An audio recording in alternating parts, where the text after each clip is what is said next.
If you've been playing Prominence II and you're tired of dealing low damage as an archer, then this guide is for you. Today, I'll show you everything you need to know about the archer playstyle, from the best early game bows, important enchantments, gear progression, combat tips, and how to scale your damage into the late game. By the end of this video, you'll know exactly how to build one of the strongest ranged characters in Prominence 2. Quick reminder that the archer is very squishy. Your goal is to be very elusive. Try to keep your range against mobs and bosses. Let's start off with the early game. For the armor, you'll want to use the archer set. This is fairly easy to craft, you just need ladders and chains. For the bow, you'll want to use either the mechanical short bow or the rapid crossbow.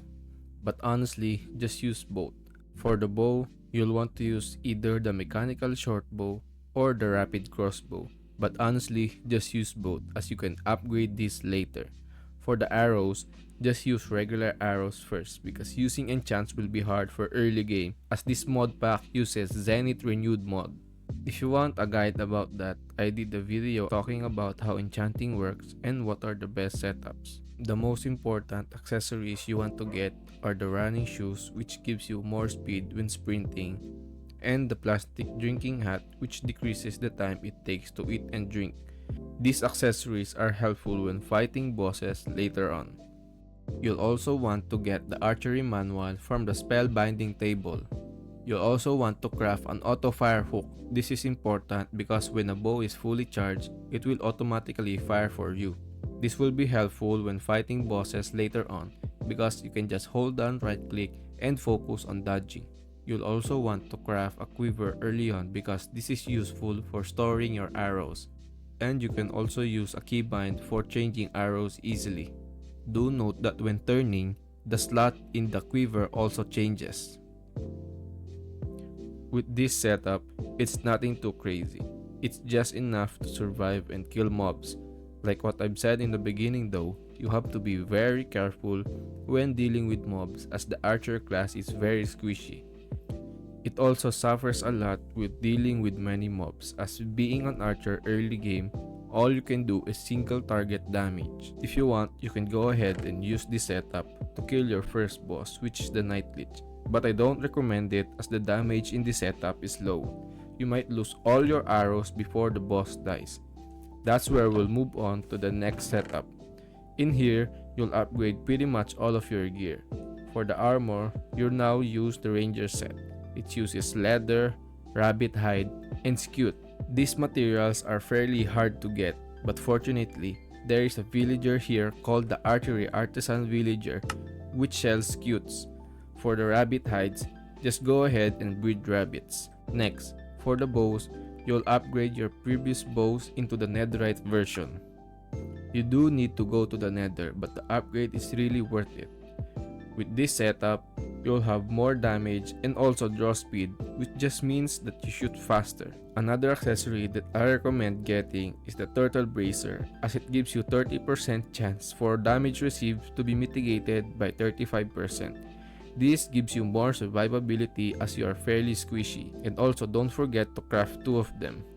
Keep in mind that if you want to reforge your armor, do it now because using the next set uses netherite for reforge, while this set uses scute. If you can, get some pyrite in the nether and use those to reforge as the highest tier you can get with pyrite is legendary. Moving on, you want to upgrade your armor to the netherite ranger set as this gives you significant damage boost, more draw speed, and also gives you a bit of armor toughness. For the accessories, you want to get 2 netherite jade rings which can be crafted using gold, netherite, and jade, and it can also be found on certain structures, and a netherite jade necklace which is also crafted the same.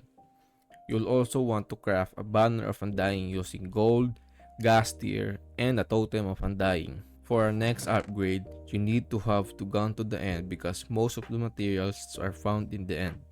Go ahead and craft a mutant skeleton chestplate. It gives less range damage than the netherite archer chestplate, but this piece gives plus 75% more draw speed, which will help a lot for dealing massive DPS. To craft this chestplate, you need to kill a mutant skeleton. After killing one, all of the bones and parts will be scattered on the ground and you need to pick it up by right clicking. And this is the recipe for it. Then you'll now upgrade your bows to a crystal short bow and the ruby rapid crossbow. To craft the crystal short bow, you need aurora crystal shards and it looks like this in the end.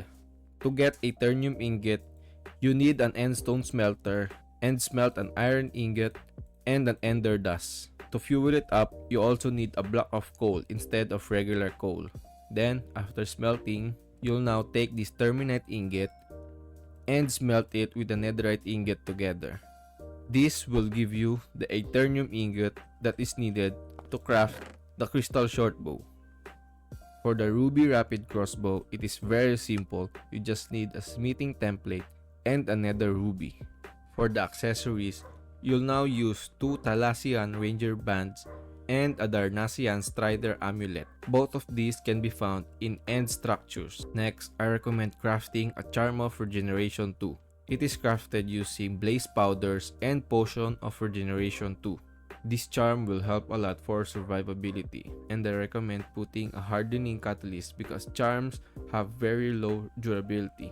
I forgot to add that you also need to craft a crystal longbow, which is crafted using the same way as the crystal shortbow, but using 2 extra aurora crystal shards. Next, if you can, you need to craft the arrow of tainted ambrosia and the arrow of farming. These arrows will help a lot when dealing with bosses because the arrow of tainted ambrosia reduces the healing of the target.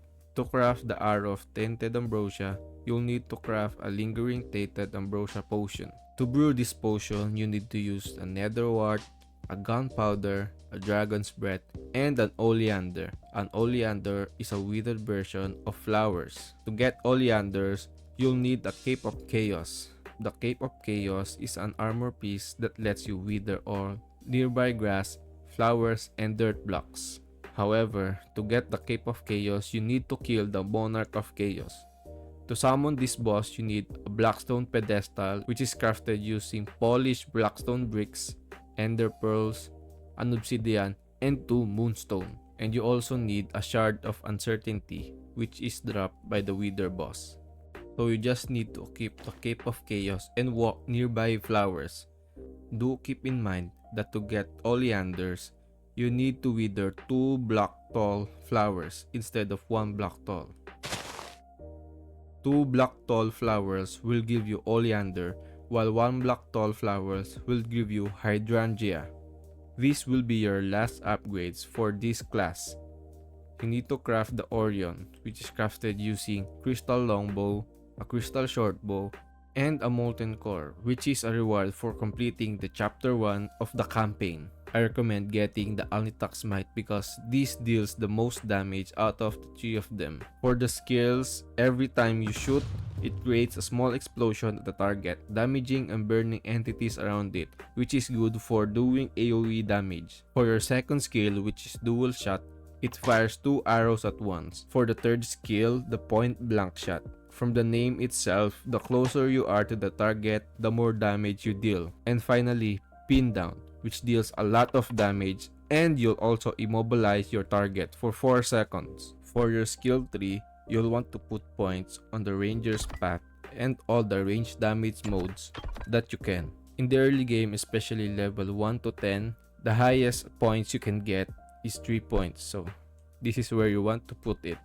If you have enough points, get this talent because it gives you plus range damage, more draw speed, but also less armor efficiency. You'll be able to shoot faster but also be very more squishy. Then finally, get this active skill called the rapid fire. So basically, it's just a barrage of arrows. You'll want to get this passive ability called the focus zone. So basically, after using your rapid fire, you enter a state of intense focus. In this zone, you move slower and you also shoot slower, but it deals more damage. Then you'll also want to get these range nodes.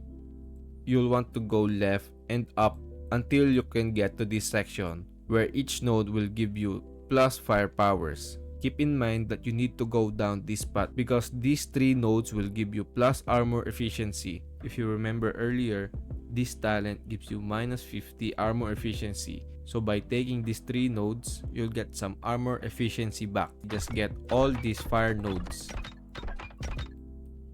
Defeating the last boss of chapter 1 of the campaign, you will be rewarded with this. This infused molten remnant acts as the XP for your bow, which is used for leveling it up. For the Orion's talent tree, you'll want to get the Pledge to Alnilam talent, which gives you plus range damage and more draw speed. You'll also want to get the Strength of the Orion Nebula passive, which gives you more arrow velocity but less draw speed. And for the rest of your points, you can either get more damage or more draw speed. This depends on what you want to get. Moving on to the bow enchants. I arranged this in order of the most important for damage. First, you need Power 7, which lets you deal more damage. Dynamo, which increases your next attack after jumping. This can be stacked up to 20 times. Third is Growing, which lets you deal more damage the further you are from the target. Next is the Endless Quiver, and this is the most important utility enchant for your bow. Basically, it just makes your all arrows infinite. It can be any type of arrow. Next is Bonus Shot, which fires an extra projectile towards a secondary target. Next is Fuse Shot, which gives you a chance that your arrow will explode on impact. This is similar to the passive of Alnitak's Might Spellbook. Chain Reaction, which gives you a chance to fire extra projectiles from target hit with an arrow. Next is Ricochet, which makes your arrows bounce from target to target. Then lastly, of course, Mending, which you'll be replaced later with a Hardening Catalyst. For the armor enchants, the most important you want to get is Protection 5. Next is Magic Protection 5, which reduces damage taken from magic sources. Next is Mending, but again, replace it with a Hardening Catalyst later. You'll also want to get Multi-Roll, which basically gives you extra rolls. Next is Acrobat, which decreases the time between your rolls. These 2 enchants will be helpful for movement, especially when fighting against a boss.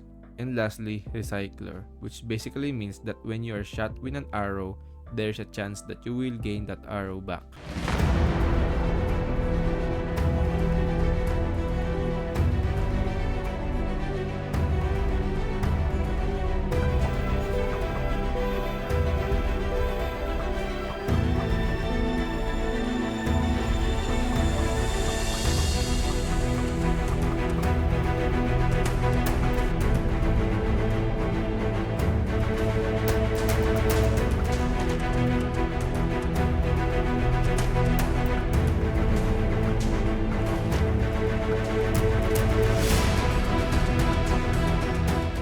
And that is it for this video, guys. I hope this guide find you helpful, and if it does, hit that like and subscribe button for more guides in the future. Also, comment down below if there are any other guides for other class that you need. I'll gladly make a video about it. Thank you everyone. Peace!